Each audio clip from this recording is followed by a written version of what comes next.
Hello, I'm William James and welcome to Science Dash. Did you know that there is a far side of the moon that never faces the Earth, and China recently landed on it? China's Chang'e's 4 lander and rover is now the first spacecraft to land on the far side of the moon. The lander touched down on January 2nd, according to an announcement from the China National Space Administration. A small rover named Yutu-2, or Jade Rabbit 2, rolled off the craft after landing. The rover will explore the terrain around the 115-mile-wide von Karman crater inside the 1,563-mile-wide South Pole Aitken Basin.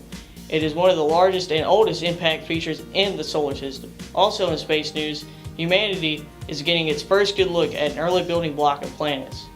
In images sent back on January 2nd by NASA's New Horizons spacecraft after a flyby of Mu-69, a small frozen form on the edge of the solar system. Turns out it resembles a 20-mile-long interplanetary snowman or peanut.